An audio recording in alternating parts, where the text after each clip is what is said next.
Hello, everyone. Today we're going to be going over what I've called From Ranch to Runway, the history of cowboy boots. We're starting off on how cowboots as we know them even came to be. But in order to do that, we had to go all the way back to the very beginning introduction of the cowboot style of shoe. And this was all the way back to sometime between the 15th and 17th century to the Spanish colonizers who brought horses, saddle, and riding boots to the Americas that are now known as specifically as Mexico. From here, the vaquero or horseman, a Mexican horseman, was born. These men created a distinct ranching and horse riding culture in which they wore what they called botas de campo, or field boots, made of durable leather with rounded toes and sometimes spurs. Sometime between the late 1700s to early 1800s, ranching spread north, and what we know of as the American cowboy was born.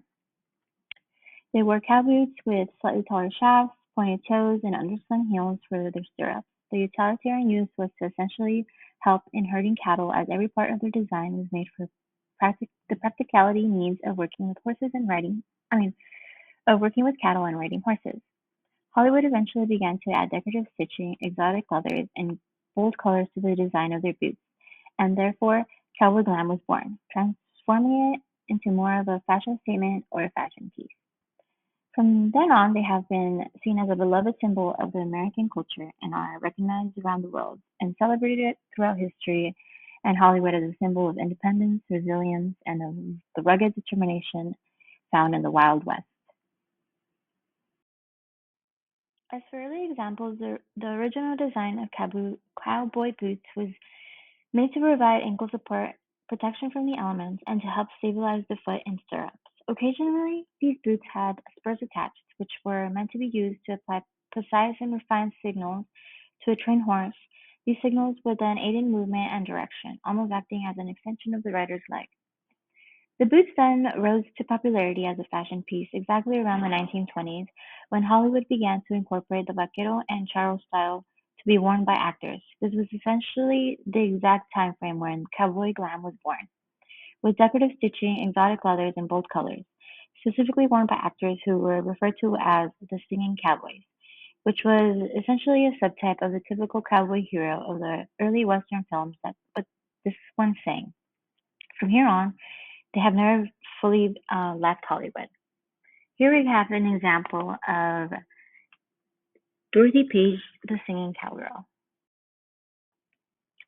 At this point, cowboots seem to have reached their peak of fashion when they evolved from being the utilitarian shoes to being a fashion and cultural Americana style staple. From the very first Hollywood breakout roles in the 20s to being regularly worn by musicians such as Elvis, to Dolly Parton styling hers with sparkles, rhinestones, and fringe, and along with many other pop cultural icons such as Madonna and Lady Gaga, to the current fashion trends of the 2020s, very often seen at music festivals and or just casual everyday outfits. From the screens to the runways, cowboy boots have grown into a symbol of individuality, expression, and cultural influence of the Wild West. Here we also have examples of boots originally worn in the 1700s in our first image. Then we have the example of the 1920s type of boots that were worn in the spaghetti westerns or other western films of the era.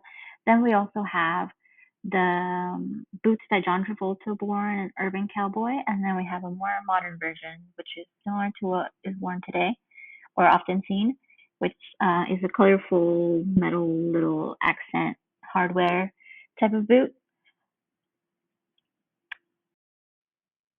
Here we just have all my references. So that's about it. Thank you, everyone. Hope you enjoyed.